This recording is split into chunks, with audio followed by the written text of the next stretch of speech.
passing touchdown as you'll ever see right there. Everyone has a section in their playbook called the quick game. That was a super quick game. Out of the hands of the thrower, bam, right to the receiver, successfully for a touchdown. How in-depth is that quick game part of the playbook? It's pretty in-depth because people want the ball in the hands of the quarterback into the playmaker's hands downfield as fast as possible. There are a lot of plays, a lot of options involved with that.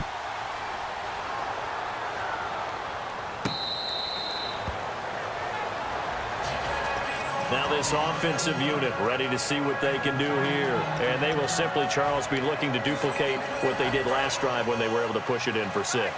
And they hope it'll be that easy, right? To be able to take exactly what happened before, replicate it. They may have to make a few additional changes along the way because I'm sure the defense will make some adjustments, but they've got to have great confidence having scored the last time out. Well, the numbers have been good in the passing game and certainly a big reason why they have the lead. But now here, third quarter, maybe go to the run game a little more? Yeah, perhaps. Now whistles come in. We're going to get a timeout here by the offense. And that's going to leave them with just one timeout remaining still in the third quarter. We'll see if that comes back to haunt them. We'll be back.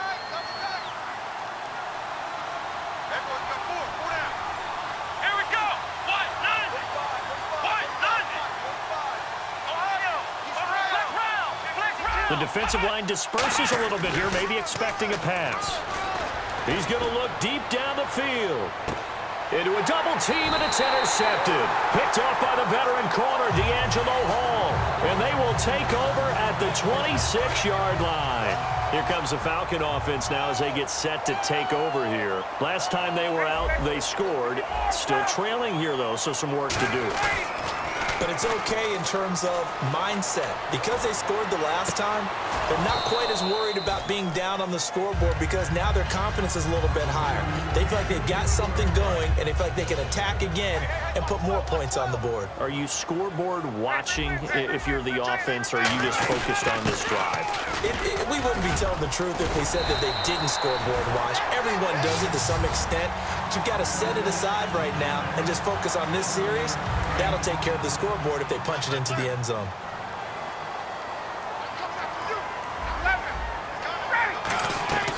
On first down, Ryan. And this is Gabriel on the catch. And able to get this one across the 45 before he's brought down. Well, coaches always talk about finding balance on offense. I don't think you can get much more balance than this. Big-time run, big-time pass. A 1-2 combination. Looked pretty good. How about that? And he is going to be taken down.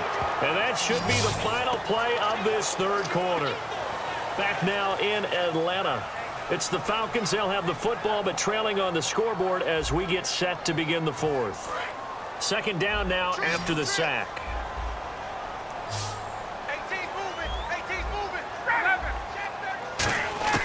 On second down, here's Ryan. Ryan hit, and he lost the football. The Red Sea parts, and there he goes. And he's going to bring the fumble back for a touchdown. This was a close game. They needed a little breathing room where they got it right there on that return for a touchdown. Yeah, we would say that this could be huge. Forget it. It was huge. Gave him a comfortable lead. And the lead is up to 14.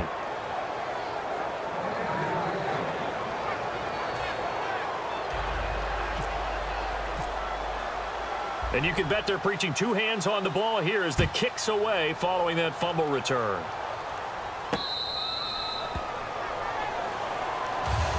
And the Falcons now making their way back out onto the field.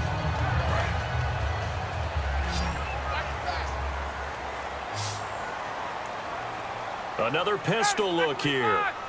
After the interception, here's Ryan. On the run, he'll let this go deep right side. And he knocks the ball away, and it falls incomplete. Brandon, what we just saw there is something we hear from coaches throughout the league. How are you going to defend what they call the moment of truth ball, meaning a 50-50? The ball's in the air, defender's there, receiver's there. Who's going to make a play on the football? And in this case, the defensive guys actually got it done and knocked it away. And a nice gain of 21 yards. And with that last play, he's now up over that 300-yard mark. And in today's NFL, it almost feels routine. Into double coverage, and it's intercepted. Picked off by Paul Krause. And a big turnover there as his guys will get the football timeout defensively by the Falcons.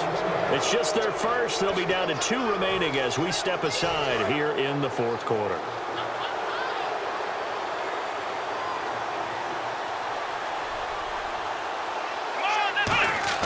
They go back to the air here after the INT on the last drive.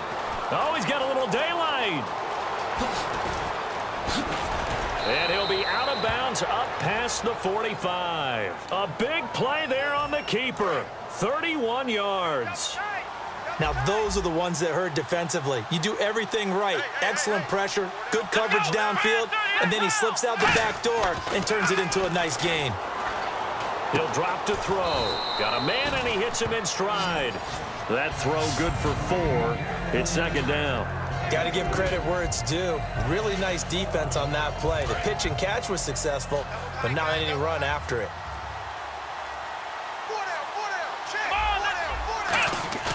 The play-action fake. They'll look to throw. That's caught by his tight end, Shockey. And he's brought down. Give him 11 yards that time and a new set of downs. And defensively, they just don't seem to have much of an answer for this passing game. Not at all. Look at the confidence that's exhibited here. With that type of a lead, clock on their side, instead of running it, they're still throwing it, trying to pick up first downs and keeping the football. Now a play fake here on first down. He's going to find his running back. It's complete. No gain on the play there. It'll be second down. Well, he caught it right at the line of scrimmage, and before he could even think about advancing it forward, he got hit. Great tackling, because that's what you're taught. Don't give up yards after the catch. And most offenses make a living off of yards after catch. Those hidden yards that may not go into the score sheet, but they count big for moving the ball and stretching the field. Really nice open field tackle. He's played a great game. It continues right there, even with this lead, confident to throw the pass and have the reception made. There's no doubt who the leader of their team is there? There's no doubt who they want to ride all the way to the finish. Because strategy would tell you, run the football, run the clock. And intercepted. Maybe the turning point they need. A great read, and it's picked off. And a short return to the 6-yard line. Here now come the Falcons. And following the interception, we'll see what they can put together on this drive. I can hear my old college coach right now. He always used to tell us before every game, the team making the fewest mistakes. They've got his man complete. And they finally get him down at the other 46.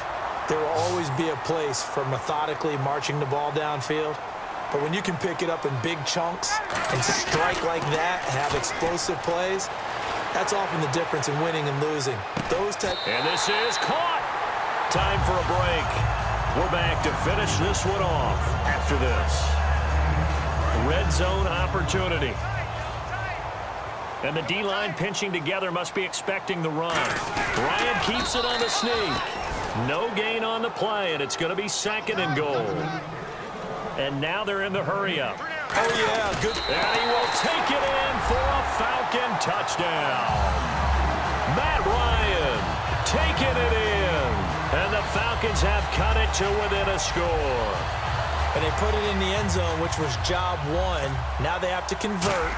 And then it's decision time, isn't it? Yeah, so this is what all teams go through. You look at the clock, you're inside 2 minutes, look at your timeouts, make that onside kick decision. Yeah, how do you feel about your defense, where you are in terms of the scoreboard and the time left on the clock, as you noted?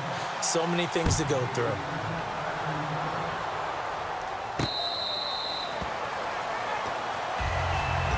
Now this offense ready to head back out there. And they had a nice little drive going last time. Threw the interception in the red zone. Costly.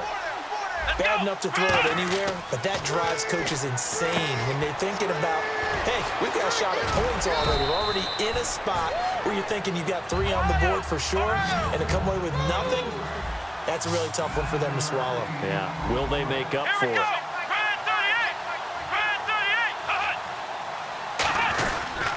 Here's Procise. And he'll get up to the 43-yard line. They get 9 out of that one. And the Falcons going to use another timeout. That'll be their second, so one more chance to stop the clock here. And we'll be back. And a new set of downs here after picking up the first on the ground. Again, they run. Again, it's Procise. And the play goes nowhere. Losing yardage back near the 40 at the 39. And play is stopped here. Timeout. It's the defense calling the timeout here. That'll be their third and final stoppage here as we step aside. They come out here in the eye. On the handoff, this is Prosise. And a loose football. And to the 43. So down inside the 45 to the 43-yard line. That's where they'll take over. Now the Falcons offense gets ready to head back onto the field. They're down here in a one-score game. But the time, it's a factor, but it's not a huge factor right now, is it? It's really not, because this amount of time gives them a chance to run their offense, to go through play sequences. And this is what they work on every week in practice, usually on a Friday. They go over this type of a situation, late game situation. What are we going to do? Got a man that's caught at the 6-yard line. A gain of 39 that time. Now that play will end up on the highlights, and you'll see it all over the place. But what you won't see, the offensive line that ball. And yes, he's into the end zone. So they get the late score they needed. And now the extra point can tie this thing up in the final minute. And while it appears the heavy lifting was accomplished by scoring the touchdown, they're still down 1. That extra point is not a gimme. So here comes the kickoff now, all even here in this fourth quarter. This fielded at the 2. Now a hit and a loose football. And the Falcons grab it. And his guys are going to take over at the 21-yard line. Atlanta now coming out on the field. They are already in field goal range. Let's see how they want to play this, Charles. And I have a feeling I know how they want to play this already. Run the football to the hash mark that works best for their kicker. They already have the field goal unit lined up, ready to run out there and go get it done. Now hang on here. Timeout called by the defense. It'll be their third and final timeout, so as they talk things over, we'll step aside. So here we go. Maybe the biggest kick of the game forthcoming. This to almost certainly win the football game. And Walsh able to convert it as his kick is good.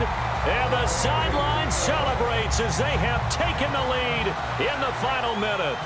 So it's not quite over yet, but you have to figure they pretty well got this one on ice now. And Brandon, I can't help but marvel at how calm these field goal kickers seem to be in situations like this. You know I'm shaking up here like a leaf, and I don't have to kick it. And he'll get across the 20 before he's brought down at about the 23-yard line. And now back out comes the offense. So you're right there, but obviously the clock is not your friend. How do you handle this situation? You're thinking 2 plays. 1, to get yourself in position for the second one, whether you're able to get into field goal range or you have to try another deep pass, another Hail Mary. But you're trying to get the first one to a receiver, get out of bounds. And, a crusher there as it's intercepted. A great read, and it's picked off. And a big turnover there as his guys will get the football back. Here comes the Atlanta offense now ready to take over here. The clock cannot be stopped here. Defense can't do anything. So kneel it down, take it home. No doubt about it. It's what you practice for in winning situations each and every week. Victory formation. Take a knee and go on into the locker room and celebrate. Call it a victory. Well, Charles, it's one thing to win. It's another thing to win and put up the amount of points that they did. Boy, were they clicking on offense. They can't help but feel great about themselves, can they? I mean, what a game to put up that number of points, continually feeling like they're moving the ball and things are working and clicking. They think that they can bottle this and carry it with them. And as an offensive coordinator, you just don't think you can do anything wrong. Whatever you call, run, pass, it's all going to work. That's called being in the zone.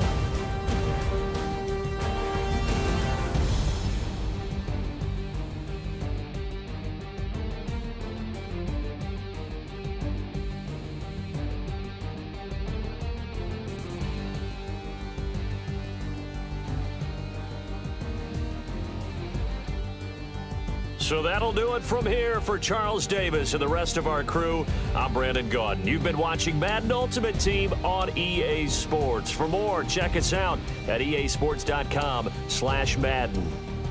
It's a win for the Falcons here as we say so long from Atlanta.